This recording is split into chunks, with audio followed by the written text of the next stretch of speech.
준비하셨습니까? 기막힌 안전상식을 원하십니까? 탈라고 열라고 어딘가 아프시다고요? 출생의 고등학교 필요한 모든 안전이 바로 여기에 있으니 이제 여기를 꼭 가십시오. 이곳은 대한민국 안전의 중심, 그게 탈출 넘버 1!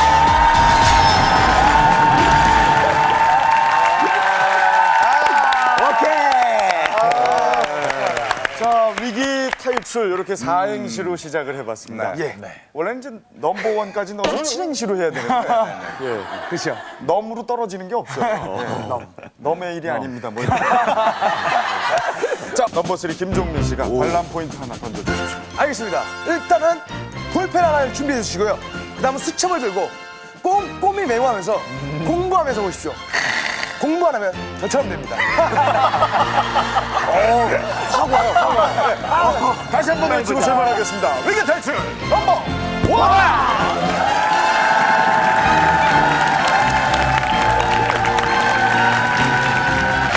일대 주부가 자신이 세워둔 차량에 깔려 숨졌습니다.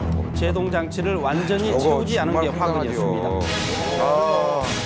조용히 목숨을 위협해오는 자동차 핸드브레이크 풀림 사고.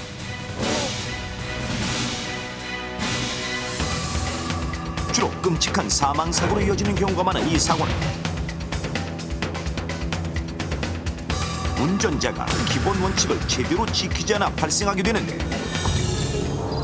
2005년 7월 한 초등학교 앞 문구점에서 오락을 하던 김모군과 이모군.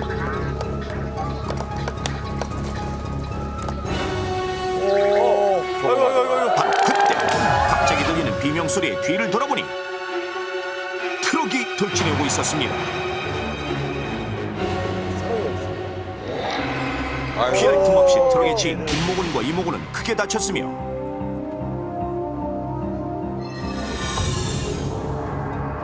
(2004년 7월) 승용차를 몰고 가던 주모 씨는 오르막길을 가던 중이었습니다. 앞에 있던 12톤 트럭이 갑자기 후진해 오자 당황한 주모 씨. 정말 난감하죠. 결국 육중한 트럭과의 심한 충돌로 인해 운전자 주모 씨는 그 자리에서 숨졌습니다.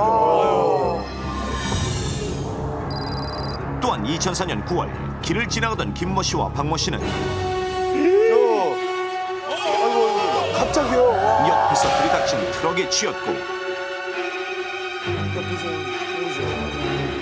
이 사고로 김모 씨는 그 자리에서 사망, 박모 씨는 중상을 입었는데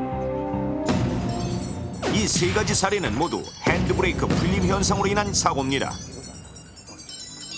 이 사고들에는 이러한 현상을 유발한 공통된 원인이 있었는데 과연 그 원인은 무엇일까요?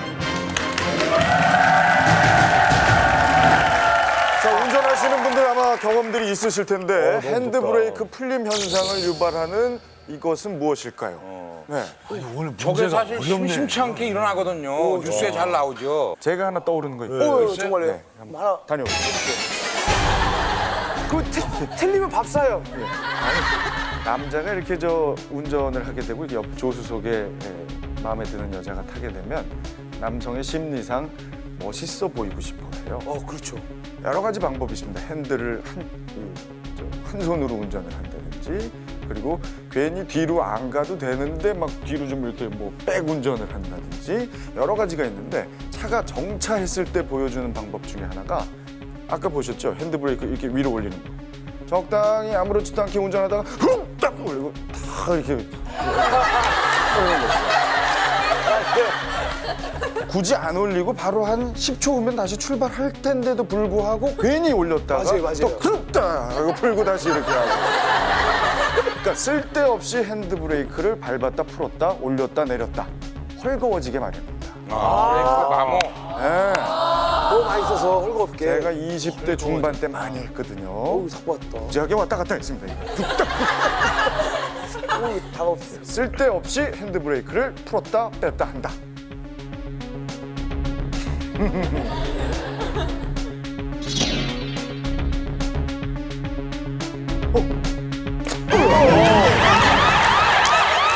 저거는 뭐지? 이게 제가 이 문제를 자세히 보니까 문제에 답이 있네요. 이 모든 것들 설명은 다 맞지만 지금 보니까 주차를 경사진 곳에다 해놨잖아요. 그렇죠. 보통 그런 데다 주차할 때는 이렇게 돌을 받쳐놓거나 뭘 해놔야 되는데 안전장치 안 해놓고 이 사이드 브레이크를, 이 주차 브레이크를 올리게 되면 이걸 아무리 올려도 제가 막 안 하려고 누가 이렇게 떨면 이게 밀리게 돼 있잖아요. 그것처럼 경사가 있으니까 차가 아무리 자기가 기계지만 찔끔찔끔 그 막 여린 이 핸드브레이크가 찍찍찍 내려올 수가 있는 거예요. 특히 차종이 오래되면 출고가 오래되면 오래될수록. 그래서 이 주차의 장소가 잘못돼서 이런 사고가 일어난 거 맞죠? 아니요. 주차를 경사진 데다가 하면 안 되잖아요. 안 되는구나. 안 되죠.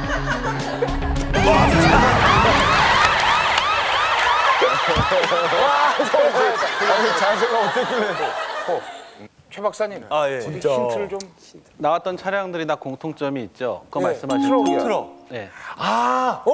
적재량. 안 된다고. 그 최소한의 무게가 있는데 이걸 오버하니까 이게 밀리는 거야. 경사에 세우는 것처럼. 내가 알는 게 아닌 것 같은데? 기가 너무 얇어. 그거 아닐 것 같은데. 아, 제가 생각할 때 말이죠. 트럭이잖아요. 지금 여태까지 여러분들이 계속 보였던 것 중에 가장 공통점이 됐던 게 트럭이었습니다. 정답 그겁니다. 뭐예요? 그게 또 적재? 적재량이 많다. 적재량. 그러니까 이 트럭의 적재량. 그게 가장 무게 때문에 그냥 내려오는 거예요.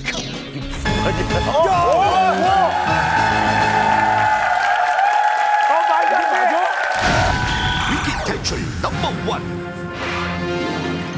정답은 바로 비탈길 과적 주차입니다. 근데 경사진 곳에.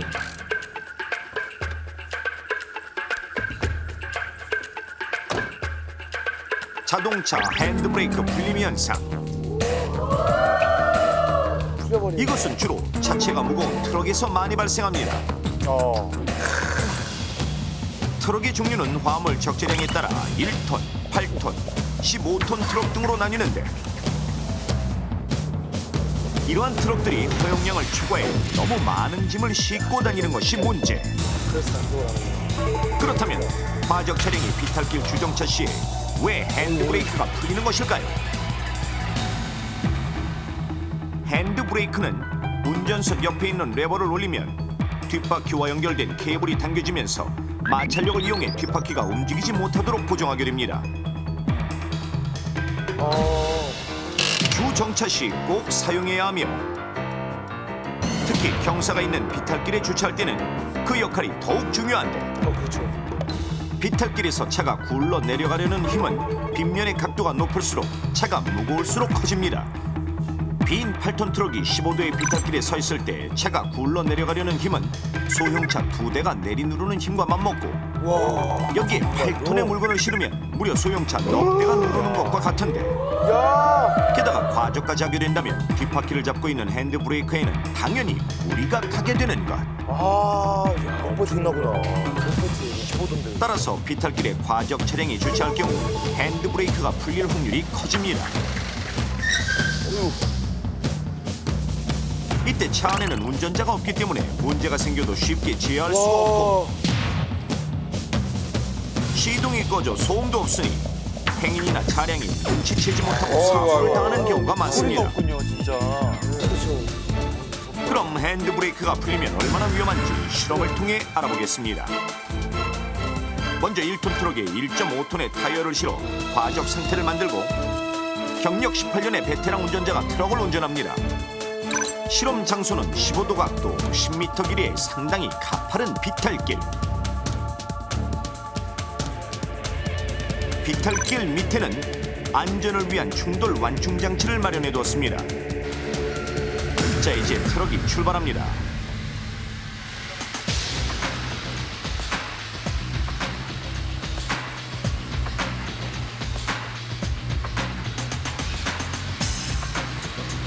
운전자는 비탈길 상단부에 트럭을 세우고 핸드브레이크를 채운 채 차에서 내립니다.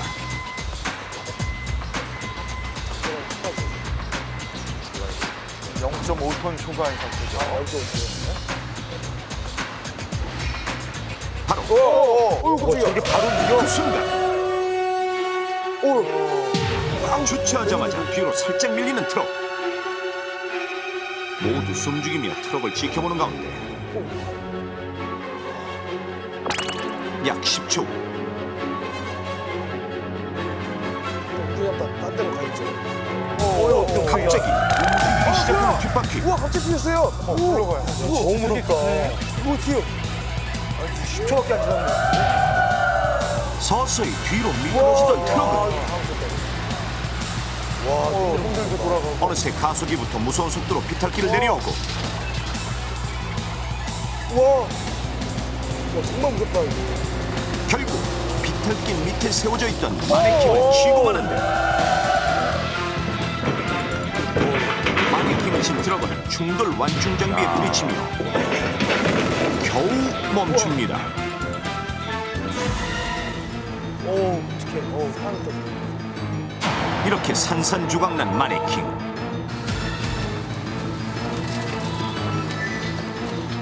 만약 실제 사람이었다면 어땠을까요? 상상만 해도 아찔합니다. 이처럼 비탈길에 주차한 과적 차량은 끔찍한 핸드브레이크 풀림 사고를 유발하는데, 그럼 이 외에도 핸드브레이크가 풀리는 또 다른 원인은 어떤 게 있을까요? 또 뭐야? 핸드브레이크 풀림 현상은 비단 트럭만의 문제가 아닙니다. 모든 차종에서 발생할 수 있는 다양한 원인이 있는데, 첫째, 핸드브레이크 레버를 끝까지 당기지 않았을 경우. 핸드브레이크는 레버를 당기는 정도에 따라서 뒷바퀴를 잡는 마찰력이 달라집니다. 비탈길에 차를 세우고 핸드브레이크 레버를 반만 당겼을 때와 완전히 당겼을 때를 비교해보니 풋브레이크에서 발을 떼자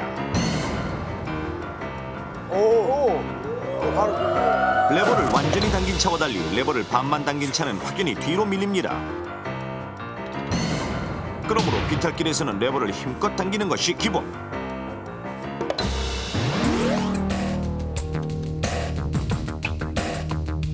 두 번째 원인은 핸드브레이크가 노후했을 때. 일반적으로 많은 운전자분들이 그 주차 브레이크 장치는 영구 부품으로 알고 있지만 사용 빈도에 따라서 그 성능은 크게 떨어질 수가 있습니다. 따라서 취급 설명서에 나와 있듯이 화물 자동차는 5,000km마다 그리고 승용 자동차는 매 10,000km마다 그 성능을 점검을 해서 문제 있는 부품은 조정을 해주거나 교환을 해주셔야만 안전한 운행을 하실 수 있습니다. 운전자가 습관적으로 핸드브레이크 레버를 당긴 채 주행하게 되면 저런 경우 있어요. 마찰제 부분이 과열되며 노후에 결국 제동에 문제가 생기는데, 이때 마찰제의 온도를 재보니 그 온도는 무려 섭씨 200도가 넘습니다.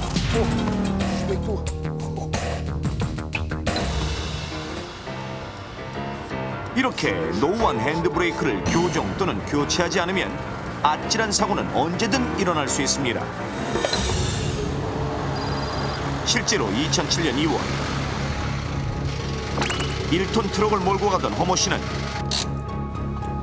도로변 비탈길에 잠시 차를 세워두고 화장실에 가던 중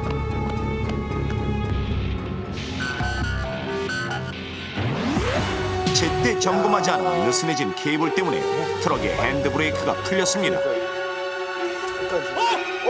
밀려 내려오던 차량은 허모 씨를 향해 덮쳤고 결국 허모 씨는 자기 차에 치여 사망했습니다. 이와 같이 커다란 인명피해를 유발하는 핸드브레이크 풀림 현상. 그렇다면 핸드브레이크 풀림 사고를 예방하려면 어떻게 해야 할까요? 비탈길에 차를 세울 때는 일단 풋브레이크를 밟은 상태에서 핸드브레이크 레버를 힘껏 당겨놓고 자동 변속기는 피해, 수동 변속기의 경우 내리막길에서는 후진에, 오르막길에서는 전진 기어인 1단에 넣어두면 엔진 브레이크가 4개의 바퀴를 모두 제동해줍니다. 또한 바퀴를 벽 쪽으로 향해 놓으면 만약 차가 밀려 내려가도 벽에 부딪혀 멈추므로 대형 사고를 예방할 수 있습니다. 차체가 큰 트럭은 적정량의 물건만 싣는 것이 가장 중요하고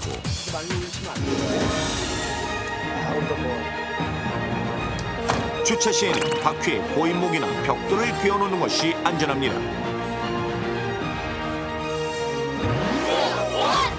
기본 원칙이 지켜질 때 비로소 우리 모두의 안전이 바로 섭니다.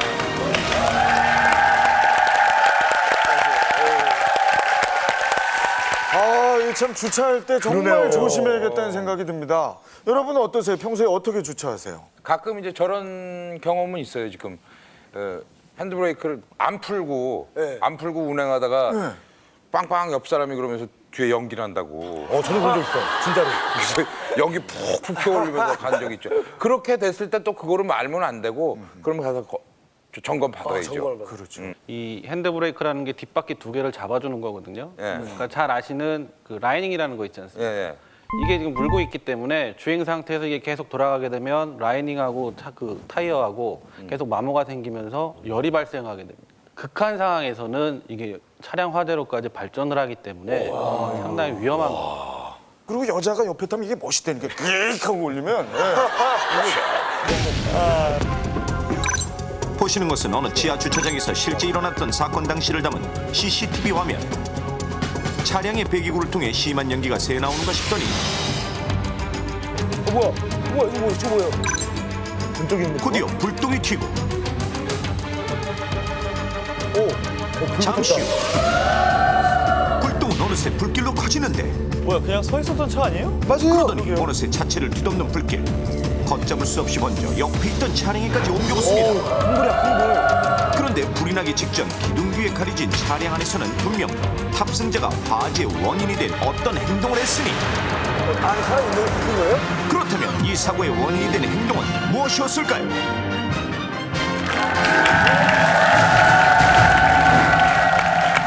자, 멀쩡히 서 있던 자동차에서 갑자기 화재가 났습니다. 이게 원인이 된 지금 사람이 운전자가 있다는 거 아니에요, 지금? 그렇죠. 운전자 행동이 무엇이냐를 맞히는 거거든요. 지금 이 사람이 내리기 직전에 한 행동으로 봤을 때 이게 개그맨 김진수 씨가 이렇게 해가지고 사고 난 적이 있다. 김진수 씨가요. 김진수 씨가 한번 사고 났던 일인데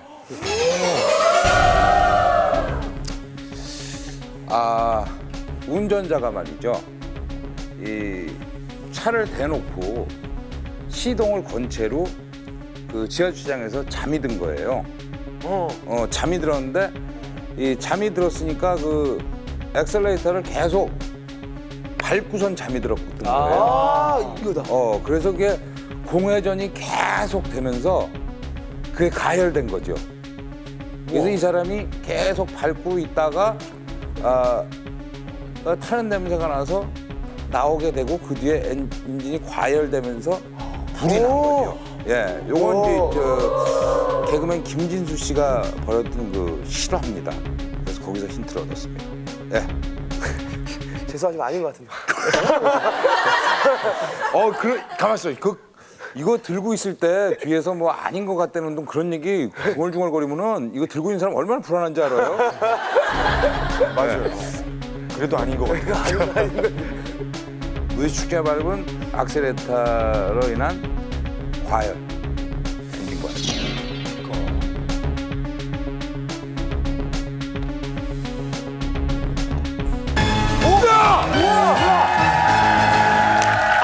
어떻게 하세요? 이럴 줄 몰랐어. 아니, 어떻게. 이거 한 번에. 공회전. 이거 김진수 씨가 낸 문제인가요? 어떻게 이렇게 정확할 수가 진짜 있어요? 이제 얘기를 들었거든요. 방금 들어오세요. 위기 탈출 넘버 원. 정답은 바로 엔진 공회전 중 가속 페달을 밟음입니다.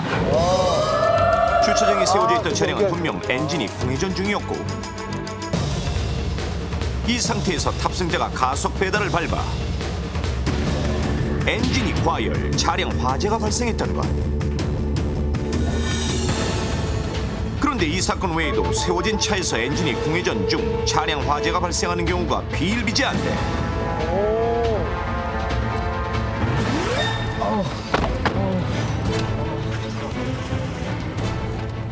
히터를 켜고 아 이렇게도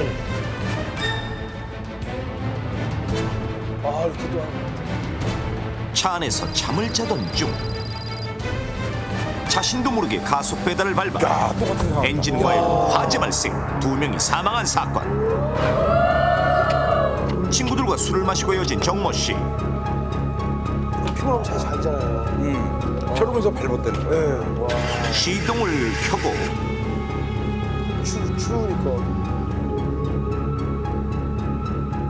술 기운에 잠든 상태에서 가속 페달을 밟아 엔진이 과열돼 화재 발생. 또 다른 차량 화재에서는 화재 직후 차량 안에서 남녀가 숨진 채 발견돼. 발견 당시 에어컨 스위치는 켜져 있었고 엔진 과열이 원인으로 추정되었음. 그리고 또 다른 차량 화재에서도 차 안에서 차 주인이 숨진 채 발견됐는데 발견 당시 시신의 발은 가속 페달 위에 놓여 있어 엔진 과열이 화재 원인으로 추정돼. 정황상 4가지 사례의 몇 가지 공통점을 살펴보면 시동이 켜진 채로 히터나 에어컨을 켜고 잠들어 있던 사고 피해자들이 자신도 모르게 가속 페달을 밟았다는 것인데, 그렇다면 왜 이런 행동들이 엔진 과열로 인한 차량 화재로 이어지는 것일까요? 정차해 있는 차의 엔진 공회전 중 엔진이 과열돼 화재로 이어지는 경우 대부분의 피해자들은 바로 술에 취한 사람들이거나 그렇죠. 운전을 못하니까요. 잠이 들어있던 사람들. 이렇게 운전석에서 잠이 들 경우 자연스럽게 두 발을 뻗는 누운 자세가 되면서 발이 맞아요. 가속 페달에 닿게 되는데, 가속 페달을 밟으면 올라가는 것이 바로 RPM. RPM. RPM이란 분당 회전수를 일컫는 말로 자동차의 RPM은 곧 1분당 엔진의 회전수를 가리키는데, 달리는 중이라면 RPM이 올라갈 시 엔진 회전수가 증가해 속도가 올라가고 자연스럽게 엔진 온도도 올라가지만 엔진룸에 바람이 들어오면서 냉각수가 식고 이로 인해 엔진의 열이 내려가게 됩니다. 하지만 차가 정차해 있는 상태라면 외부로부터 들어오는 바람이 없어 냉각수까지 뜨거워지면서 엔진은 열이 식지 않고 계속해서 뜨겁게 달궈지게 되는 것. 게다가 에어컨 등이 작동 중인 상황이라면 엔진은 에어컨 작동이 필요한 만큼의 힘을 더 내야 하기 때문에 계속해서 더욱 뜨겁게 달궈지게 되는데, 차가 정차해 있는 상황에서 이런 조건들이 갖춰지면 엔진룸 내의 온도는 폭발 위험 수준까지 상승해 전선 표복이 녹아 벗겨져 스파크를 발생시킬 수 있고 배기구나 엔진 주변에 가연성 연료 등의 불이 붙을 가능성이 높아져 바로 이렇게 차량 화재로 이어지는 것입니다.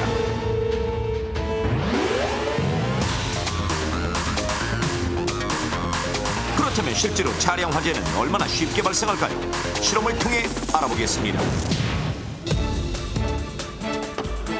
실험 차량은 주행거리 약 20만 킬로미터의 오래된 차. 이제 실험 차량의 시동을 켜고 에어컨까지 켠 상태에서 잠든 탑승객이 자신도 모르게 가속 페달을 밟는 상황을 가정해 운전석에 마네킹을 태웁니다. 이제 마네킹의 발이 가속 페달을 누르기만 하면 모든 실험 준비 완료. 6고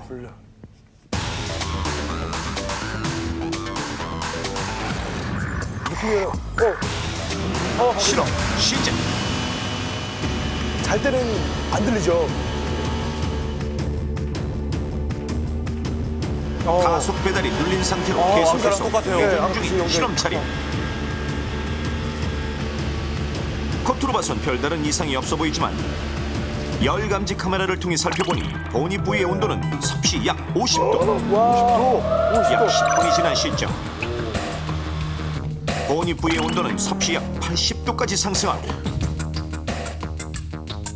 그러더니 잠시 후 본입 부위에서 연기가 새 나오는 모습이 포착됩니다. 이윽고 불도 나와요. 불길이 새 나오더니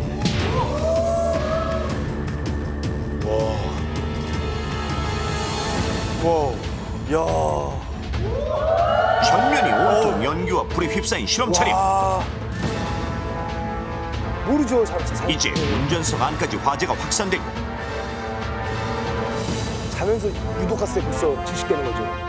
그럴 수도 있고 안 일어날 불은 수도 무서운 있고요. 속도로 차량 전체로 번지기 시작합니다. 이윽고 순식간에 화마로 뒤덮인 실험 차량. 순식간이네. 그런데 잠시 후 터지나? 차량 앞쪽에서 예기치 못한 폭발이 일어나더니 무시무시한 불기둥이 솟아오릅니다.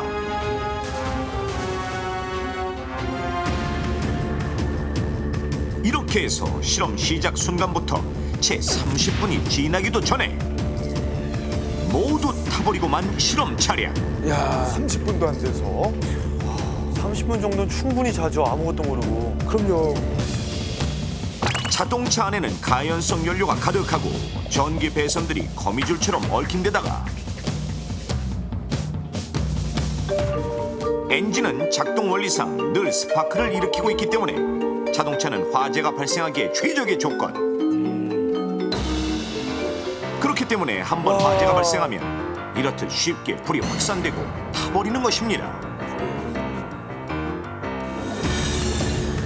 따라서 시동이 켜진 차 안에서 무심코 잠을 자다가는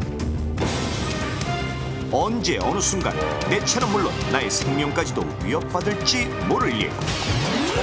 그래서 엔진 과열로 인한 차량 화재를 막는 방법을 넘버원에서 알려드립니다. 먼저 졸음운전의 위험이 있을 때 가장 좋은 방법.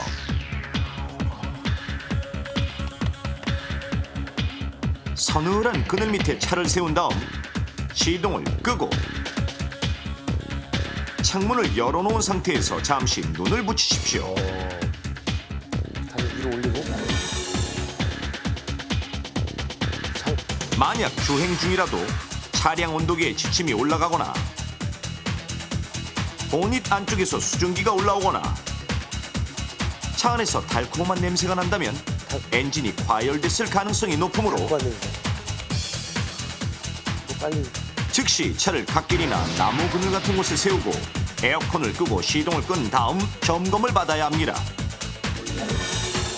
만약 차에 불이 붙었다면 차량을 안전한 곳으로 이동, 정차 후 엔진을 끄고 차량용 소화기로 초기 진압을 시도하되 이때 보닛을 갑자기 열면 불이 쫓아오는 불길이 일시에 덮쳐올 수 있으므로 주의하십시오. 오, 깜짝이야. 초기 진압에 실패할 경우 파편등이 튈 수 있으므로 최소 30m의 안전거리를 확보하고 119에 신고하십시오. 화재를 예방하기 위해서 특히 여름철에는 냉각수 등을 수시로 점검해야 하며 냉각수요.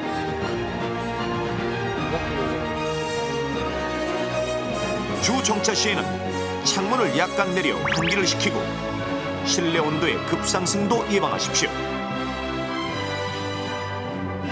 자동차 엔진 과열 화재. 무심코 뻗은 당신의 발이 당신의 생명과 재산을 앗아갈 수 있습니다. 중요한 사실. 이거는 정말 아찔하네요. 저희 같은 경우에 자주 있을 수 있는 일이거든요. 맞습니다. 야외 촬영 대기할 때 얼마든지 켜놓고 잡니다. 잠들지 않아도 이게 차가 움직일 때는 굉장히 시원하거나 굉장히 따뜻한데 가만히 있는 상태에서 히터나 에어컨 키면 별 이 느낌 없잖아요.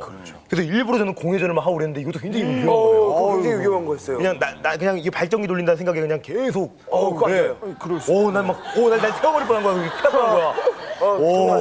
실제로 그렇게 차량 화재가 많이 일어납니까? 실제로 연간 차량 화재가 한 6천 건 정도 발생하고요. 6,000건? 사망자가 한 60명 정도에 이릅니다. 그래서 자동차 화재의 원인을 보면 전기 계통이 한 28.8%가 되고요. 그다음에 그 방화가 15.6%, 그다음에 아까 말씀하신 담배불이 8.7%에 이르고 있는데요. 중요한 것은 이 차량 화재의 62.8% 최초 발화 지점이 바로 엔진룸이라는 겁니다. 그러니까 엔진룸에서 불이 붙어가지고 화재로 발생하는 것이 거의 한 63%에 이르고 있기 때문에 엔진 과열이 그만큼 위험합니다. 화재 사고뿐만이 아니라 그냥 에어컨 틀어놓고 주무시다 돌아가시는 분도 많고 히터 틀어놓고 그냥 차 내부에서 주무시다 돌아가시는 분도 많고 그것 자체도 위험합니다 사실은. 집에서 자는 게 제일 편한 것 같아요. 서울시설공단의 조사에 의하면 176.7km에 달하는 서울 일대 자동차 전용 도로에 버려지는 이것은 하루 평균 80리터짜리 마대로 3개 분량. 그런데 바로 이것이 크고 작은 자동차 사고의 원인이 되고 있는데 2004년 서울 영등포에서는 바로 이것이 원인이 되어 형 우리 아직 멀었어? 이제 다 왔어.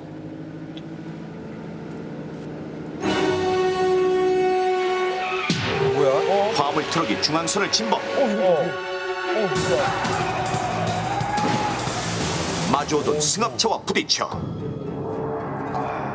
한 명이 사망하고 5명이 중상을 입는 등 총 8명의 사상자가 발생하는 대형 사고를 일으키기도 했는데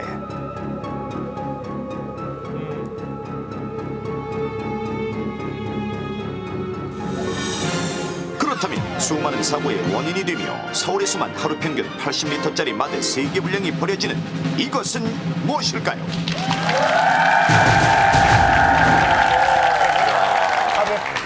오늘 문제 이게 계속해서 어려운데. 이거 뭐 다들 운전하시니까 차에서 뭔가를 버리는데 이게 80리터짜리 마대 3개 분량이 서울에서만. 아니 80리터면 쌀 아니, 한 그러니까 가마에 제일 따는 큰 건데 제일 큰 건데 이게 80리터인데 서울 시내 전체에서 3개라 그러면 그렇게 커다란 물건은 아니에요. 쌓이고 쌓여서 그만큼. 네, 크면은 더 크죠. 쉽게 생각할 수 있는 게 뭐 담배꽁초? 이런 거 많이. 담배꽁초 때문에 근데 사고가 나겠어요? 그렇죠. 그건 말이 안 돼요. 운전자의 시야를 방해할 수도 있으니까. 이게 버려지는 건데 이럴 수가 있어요. 담배를 피잖아요. 네? 운전하면서 담배를 피다가 예. 이제 재를 털다가 불똥 같은 게 잘못해갖고 통째로 떨어질 때가 있어. 불씨가. 맞아요. 이거 시트리트 들어가고 맞아요. 담배꽁초 줘. 요거 하나만. 맞아. 그리고 마대자루 3개 정도 나오면 담배꽁초 요 사이즈도 요게 맞아요. 예. 담배꽁초. 답일 것 같아. 바로 이게 답일 것 같아. 정말 많이 버리긴 하는데. 자, 이거 때문에 빰빰. 뭐야? 아, 쏘시든가.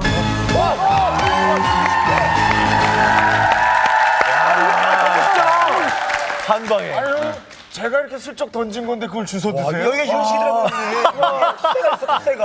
아, 좋다. 그러니까 딱 말하면 다 가져와야 되니까 이게. 그래서 한마디라도 좀 미안하다 뭐 이런 거 좀 해주세요. 야, 근데 담배꽁초 진짜. 여기 쭉 이렇게 해왔어.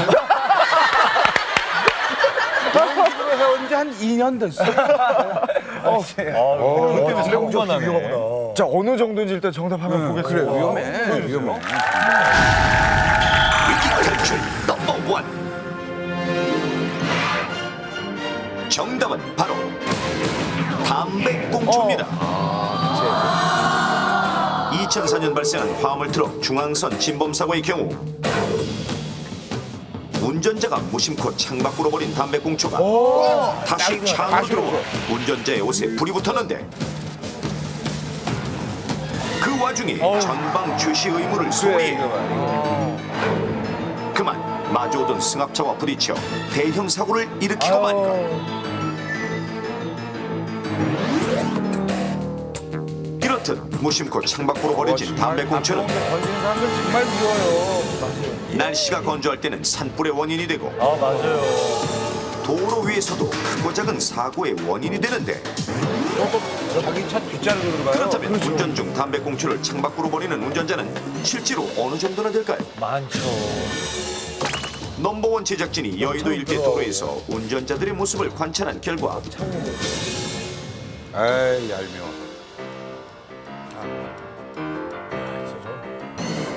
꺼지지 않은 담배꽁초를 그대로 창밖으로 버리는 광경이 수없이 포착됐는데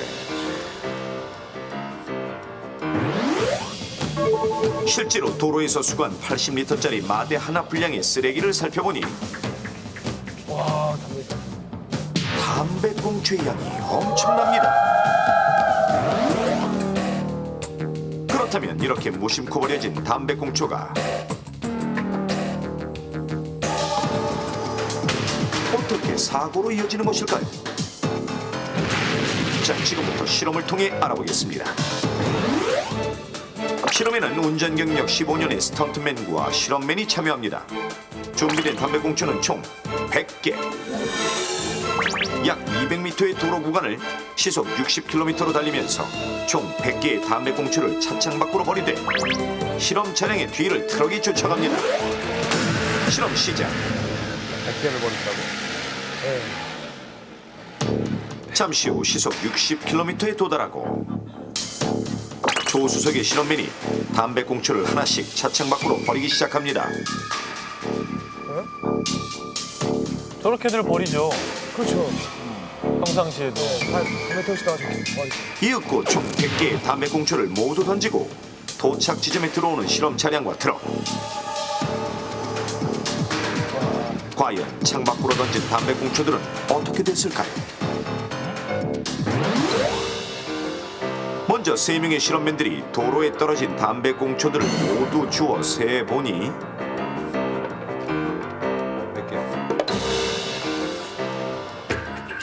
모두 62개. 아니, 분명 100개에서 38개가 모자란데 그럼 나머지 담배꽁초들은 40%인데? 어디로 사라진 걸까요? 실험맨이 담배꽁초를 버리던 시점으로 되돌아가 자세히 살펴본 결과 잘 보셨습니까? 분명 조수석 창문 밖으로 던진 담배꽁초가 뒷좌석 창문을 통해 다시 차 안으로 들어오는 모습이 포착됐는데 그렇죠. 그럼 또 당황해가지고. 끌라고. 아니, 그냥 바로 들어가네요. 바로 들어가는. 심지어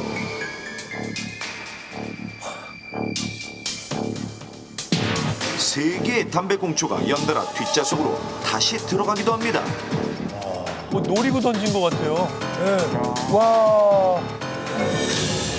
다시 한번 살펴봐도 담배꽁초를 창밖으로 버린 것이 분명한데 신기하게도 그 담배꽁초들이 다시 차 안으로 들어옵니다. 그렇다면 왜 이런 일이 발생하는 걸까요? 자동차 전면에 부딪힌 공기는 차량 양옆과 위쪽 면을 따라 흐르기 때문에 운전 중 창밖으로 버린 담배꽁초는 바로 이 공기의 흐름을 타고 운전석이나 조수석 혹은 뒷좌석을 통해 다시 차 안으로 들어오게 되는 것. 실제로 실험이 끝난 후 차문을 열어보니 아이고, 다 저기 있네, 다. 오, 이렇게 많은 담배꽁초들이 있는데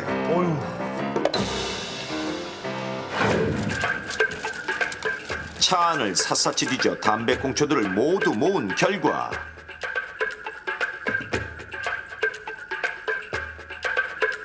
다 해서 총 32개. 6개로 또. 총 100개 중 도로에 떨어진 담배꽁초가 62개. 차 안으로 정도에 다시 들어온 잃어버렸어요. 담배꽁초가 32개면 합쳐서 9개. 아직도 100개에서 6개가 모자란데 못 찾은 거 아닐까요? 그렇다면 나머지 담배꽁초들은 어디로 사라진 걸까요? 설마 뒤에 트럭에? 실험 차량을 뒤따르던 트럭을 살펴보니 설마 뒤에 트럭에? 운전석과 조수석에는 담배꽁초가 없는데 그럼 거기에 들어가면 위험하지. 화물칸은 어떨까요? 집 있으면 뭐 다 타는 거 아니야? 그렇죠. 그렇습니다. 야, 진짜 저기 있네? 끈으로 묶어놨다가 손 타가지고 막 하나. 부서지고. 둘. 지금 2개의 담배꽁초가 트럭 화물칸에서 발견됐는데 제작진의 카메라에는 포착되지 않았지만 분명 실험 차량에서 던진 담배꽁초가 뒤따르던 트럭 화물칸에도 날아간 것입니다. 실제로 저런 사고가 있었어요. 이렇게 해서 수거된 담배꽁초는 총 96개. 다행히 실험용으로 쓰인 담배꽁초들은 불이 꺼져 있었지만 만약 몇백 도에 달하는 뜨거운 불씨가 꺼지지 않은 채 남아있는 상태에서 도로에 떨어지거나 주변을 달리던 다른 차량에 날아들거나 혹은 나의 차 안으로 들어온다면 각각 대형 사고를 일으킬 수 있는데 만약 담뱃불이 제대로 꺼지지 않은 상태에서 뒤따르던 트럭이 화물 위로 떨어진다면 운전자도 모르는 사이 담배꽁초가 점화원이 되어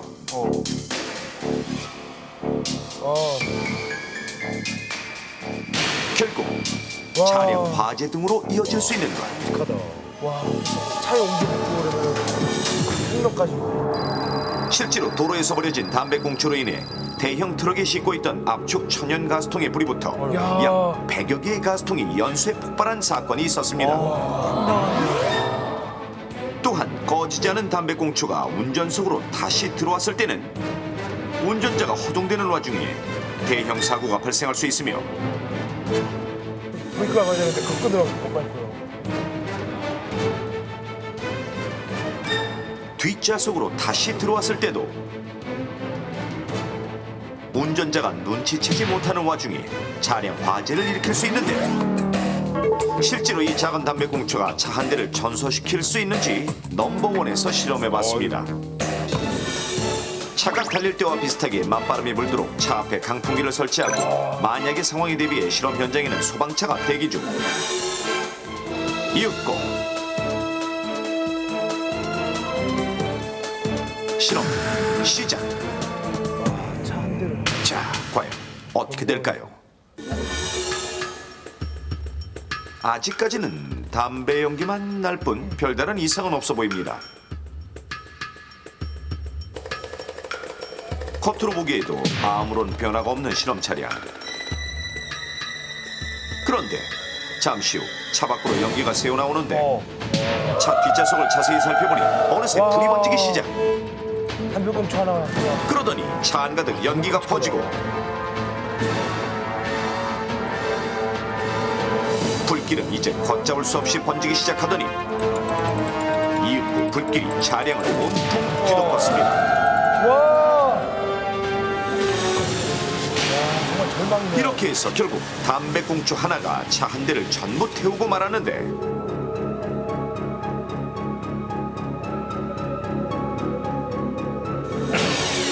이 작은 담배꽁초의 위력 이제 아시겠습니까? 수많은 차량 화재는 바로 이런 식으로 발생하는 것입니다. 따라서 이제부터 차에서 담배를 피울 때는 반드시 차 안에서 불을 끄고 차량 내 재떨이에 버리십시오. 그리고 넘버원에서 제안합니다. 기왕이면 차에서만큼은 금연하는 것이 어떠시겠습니까?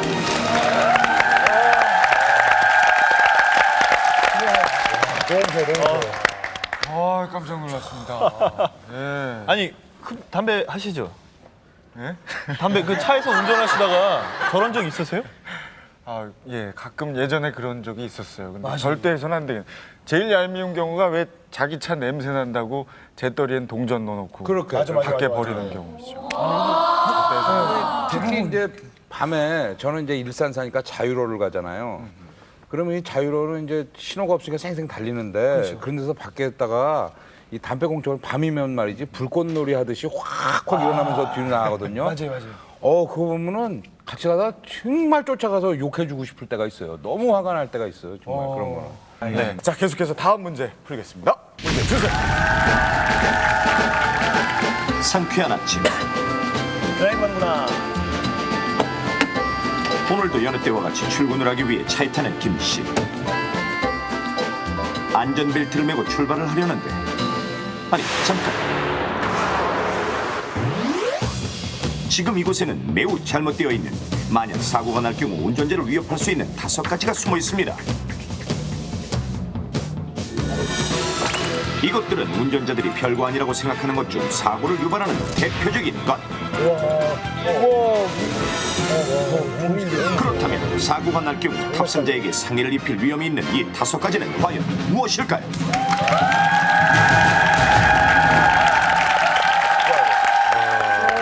아주 솔깃한 문제인데요. 차 안에 있는 5가지 위험 요소. 사고가 나면 더 커질, 운전자를 더 다치게 할 요소는 무엇인가? 5개를 맞춰야?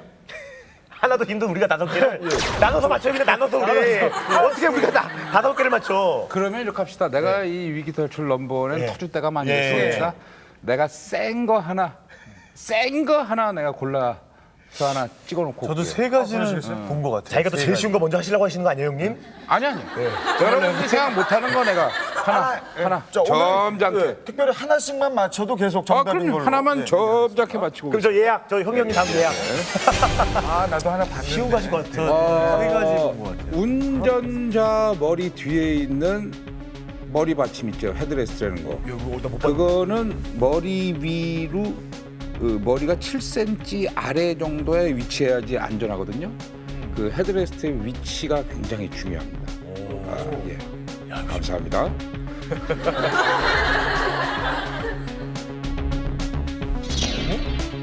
왜 안 나오지? 잘났잖아요, 형님. 이거 봐. 이번에 제가 최초로 한번 마치겠습니다. 아까 봤거든요. 차 그저 운전자와 조수석 사이 그 위에 있는 방향제 이 박스. 이유가 뭔데? 방향제 못 봤어. 아니 방향 칠 수 있다는 거지. 사고가 나면 역시. 방향제가 터져서 이 저 위험을 줄 수가 있죠. 그 액체로 돼 있는 방향제인 것 같은데 아까. 아까 내비게이션 같은. 자, 그렇지.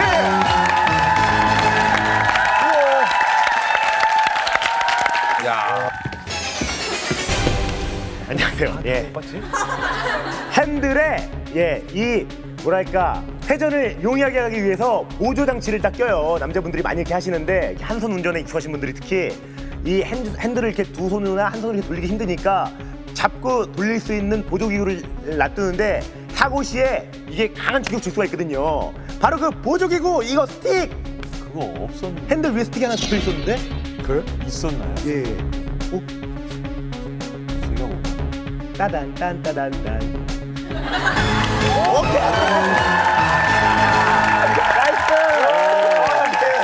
딱 호기 하나 달려있더라고 호기. 예. 또 호기. 와. 호기 봤어 호기. 저기요 보니까 안전벨트를 맸는데요. 벨트가 꼬였어. 꼬이면 안 되죠. 벨트 꼬이면 안 돼. 벨트가 꼬였어요? 그죠? 안 붙어 있었던 것 같은데. 아니 심지어 안 꼬이게 하는 그 장치도 돼 있던데 형님. 네.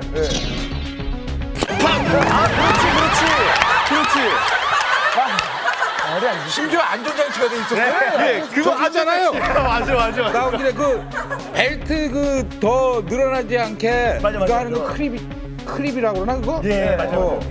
그거를 하면 안 돼요. 그럼 안전벨트가 제대로 작동을 못해서 맞아. 굉장히 오, 위험합니다. 오케이. 바로 그겁니다. 있더라고 이게 있더라고. 오.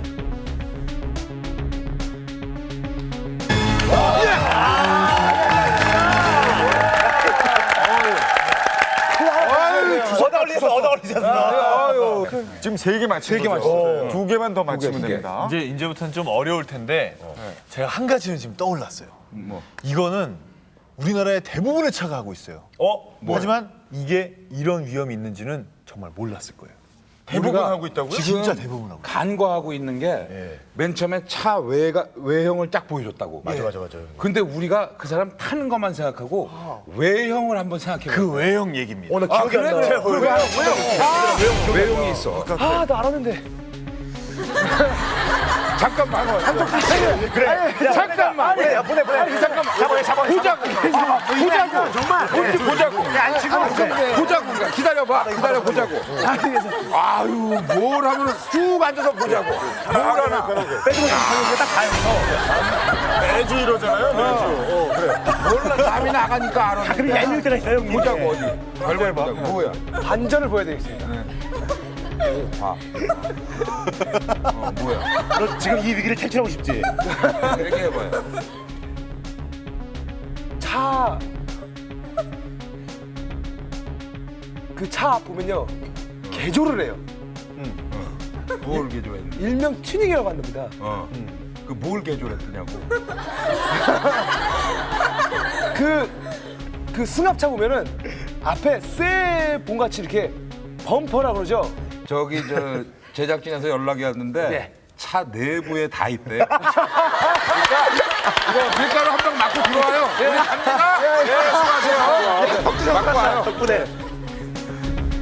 그냥 맞고 들어와요. 그럼 차 내부에서 하나 골라보든지. 저 많이 뿌려주세요. 부침개 되게. 내부에 죄송한데 내부에서 하나만 할게요. 그래 맞추면 돼. 네, 맞추면 되잖아요. 운전자의 신발에 문제가 있었을 것 같아요. 신발? 그건 차가 저 문제가 옆에 저기 피디님 웃음 터졌어요.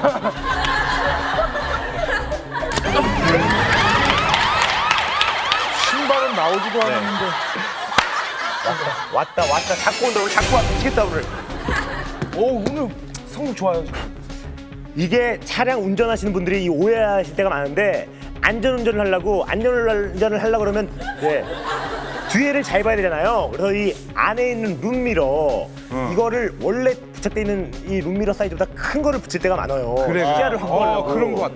야, 근데 잘하네. 이거를 부착하게 되면 이 원래 있는 룸미러는 이렇게 곡선 처리가 돼 있는데 직사각형 굉장히 날카롭게 끝이 처리가 돼 있어서 이것도 급제동이나 사고 시에 굉장히 큰 타격을 줄 수 있거든요. 룸미러 업그레이드, 와이드 미러. 예.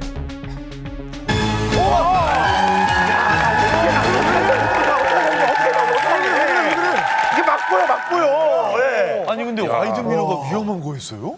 그러니까. 진짜 하나 남았어요. 하나. 하나 생각.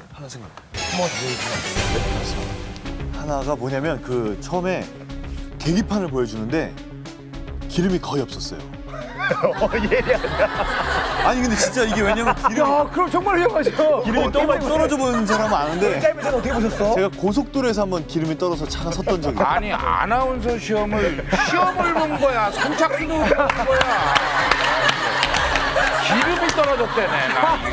아 이게 도로에서 그렇게 해서 정말 빨리 달리는 도로에서 쓰면 위험하다 그거죠. 너무 오래 해서 근데 하나 정말 모르겠어요. 위험한데 그거. 야, 너는 그냥 쓰러질라 그래 오늘? 주저앉을라 그래 오늘? 안 쓰고 나서 해요 그거는. 생각을 하고 가. 항상 저러고 나갔다가 쭈그리고 들어와요.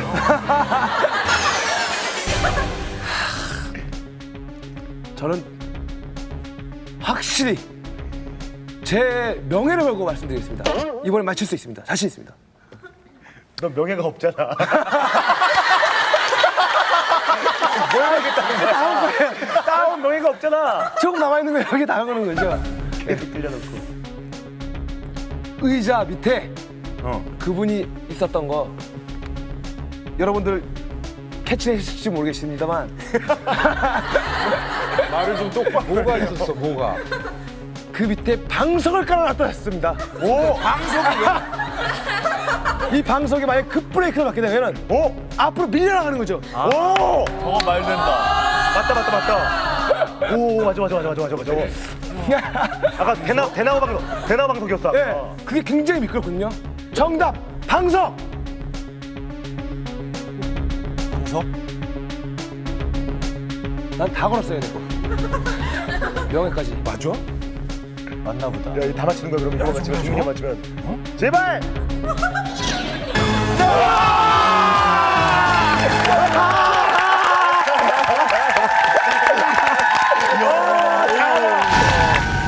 위기 탈출 넘버 원. 정답은 핸들로 일명 핸들봉. 와이드룸 미러. 방향제. 안전벨트 클립. 또 방석입니다. 이것들의 공통점은 바로 모두 추가 장착한 차내 액세서리라는 것. 이렇게 최근 차 내부를 꾸미기 위해 또는 운전을 좀 더 편하게 하기 위해 차량 내부에 각종 액세서리를 하는 경우가 많은데 실제로 제작진은 사람들이 차 내부를 어떻게 해놓고 있는지 알아보기 위해 지나가는 차량 30대의 양해를 구하고 자동차 안을 살펴봤습니다. 그랬더니 핸들봉, 와이드룸 미러, 방석과 시트 커버, 방향제와 각종 액세서리, 안전벨트 클립까지 정말 다양한 액세서리를 하고 있었는데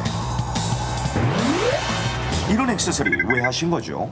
예, 이게 뭐 주차하고 회전하고 그럴 때 아무래도 좀 편하잖아요. 이게 있으면. 편하죠. 아무래도 그 시야가 넓으니까 뒤에서 오는 차 보기가 쉽죠. 안전벨트가 조이니까 조이지 않게 해주려고.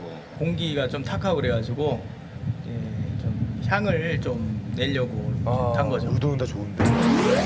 하지만 이런 차내 액세서리는 오히려 운전에 방해가 될 뿐만 아니라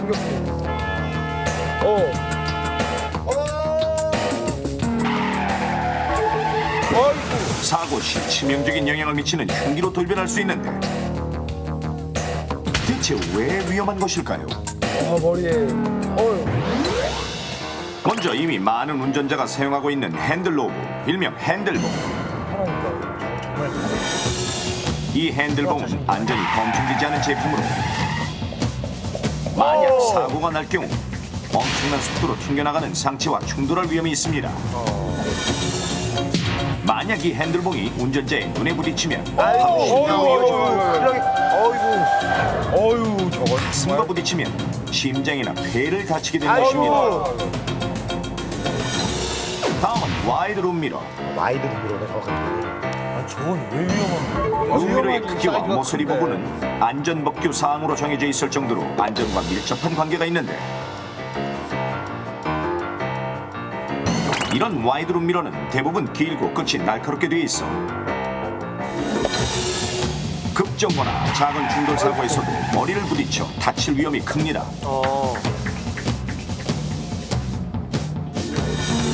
그렇다면 방석은 별로 위험할 것 없어 보이지만 원래 시트를 보면 몸이 시트에 밀착되도록 굴곡이 져 있는 것을 확인할 수 있습니다. 하지만 이런 방석을 깔고 앉을 경우 시트와 몸의 마찰력이 감소되어 급격한 턴에서조차 몸이 의자 밖으로 쉽게 밀려나가게 됩니다. 이번엔 꽉 끼는 안전벨트를 느슨하게 만들어주는 안전벨트 클립. 이 안전벨트 클립은 매우 위험한 액세서리로 위험 상황에서의 안전벨트의 기능을 제로로 만들어버립니다. 또한 사고가 났을 때 느슨해진 벨트로 인해 하체가 밑으로 빠지면서 벨트가 복부를 압박, 심각한 복부 상해를 입게 되는 서브마린 현상이 일어날 수 있고 심지어는 앞 유리창을 뚫고 나갈 수도 있습니다.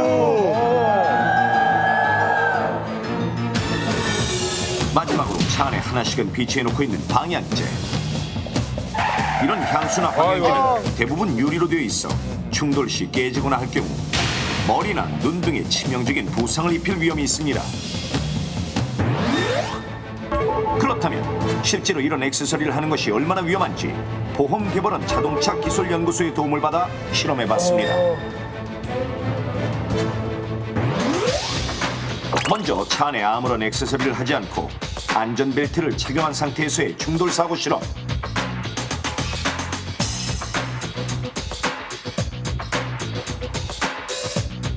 충돌 여파로 차 앞이 찌그러졌지만 안전벨트가 몸을 잡아주어 핸들에는 부딪히지 않았는데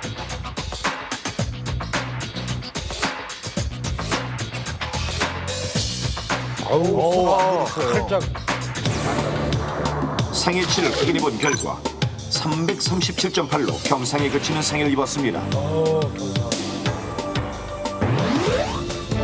그렇다면 만약 자동차의 대표적인 액세서리인 핸들봉, 안전벨트 클립, 와이드룸 미러 이 세 가지를 장착한 상태에서 충돌 사고가 난다면 어떻게 될까요? 궁금한데요? 자, 직접 실험해봤습니다.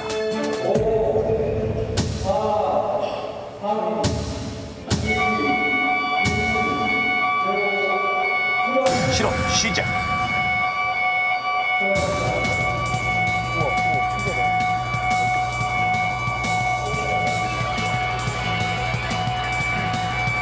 빠른 속도로 벽을 향해 다가가는 자동차. 충돌. 떨어져 나갔잖아. 이번에도 역시 충돌 여파로 인해 차 부분이 찌그러졌는데 자, 차 상에는 지금 비슷한 상태인데. 야, 어디로 사라져버린 핸들봉.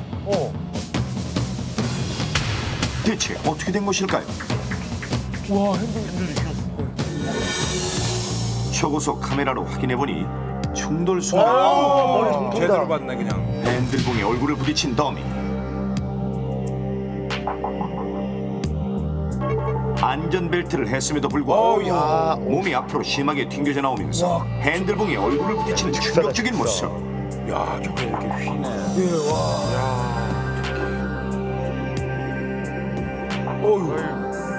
지금 방석 때문에 몸이 밀려서 더 그런 것 같아요. 상해치 확인 결과 충격 수치가 700 이상으로 사망의 위험이 있는 높은 수치가 나왔습니다. 사망 위험. 사소한 액세서리 몇 개가 불러온 전혀 다른 결과. 이래도 정말 액세서리를 타시겠습니까? 또한 책, 철제로 만든 무거운 휴지 케이스, 우산, CD 등 저 뒤에 많이 무심코 놓잖아요. 차 뒤쪽에 놓아둔 물건들도 위험할 수 있는데 실제로 이렇게 무심코 넣어둔 물건들이 사고 시 얼마나 위험할지 실험해봤습니다.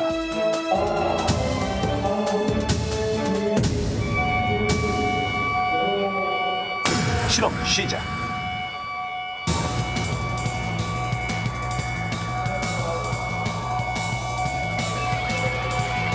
뒤쪽 선반 위에만 물건들이 올려져 있는 상황.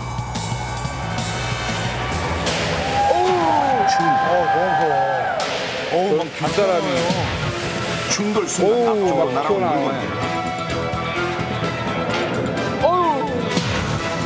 놀랍게도 뒤쪽에 있는 물건들은 충돌 순간 순식간에 앞으로 날아와 승자들의 머리와 몸을 가격하는데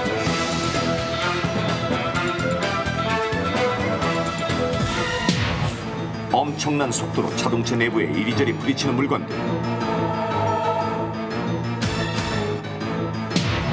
뒤쪽에 놓여있는 물건들은 마치 야구공처럼 차 안을 날아다녔습니다.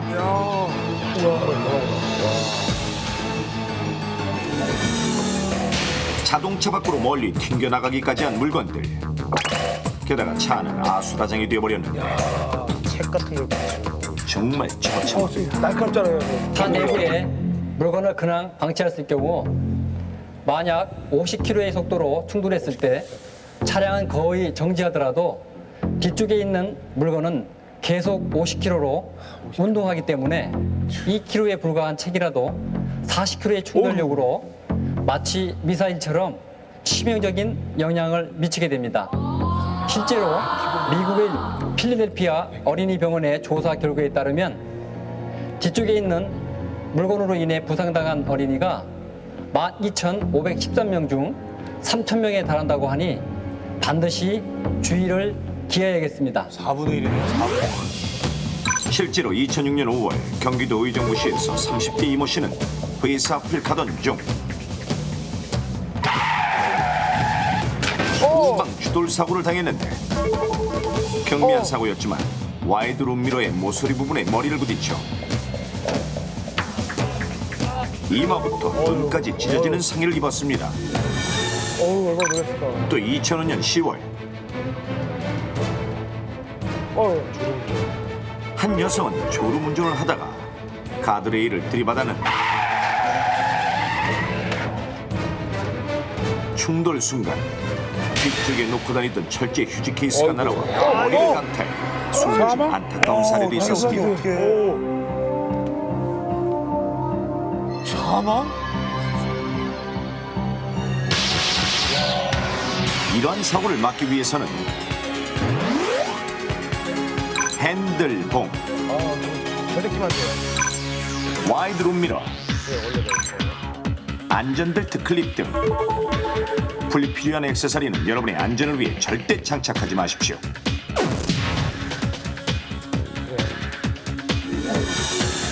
모든 휴대품은 비록 무게가 얼마 되지 않더라도 차량 내가 아닌 트렁크에 넣어두고 트렁크래. 저런 거 들어가고 있는 거죠.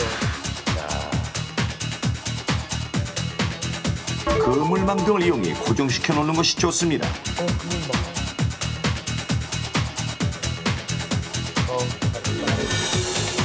그리고 대시 패널 부위 및 에어백이 나오는 부분에 장식품, 향수 등을 놓거나 부착하지 마십시오.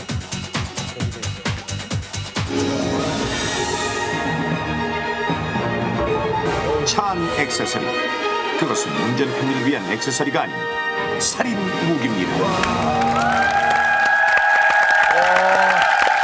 대한민국이 안전해지는 그날까지 위기 탈출 넘버 1!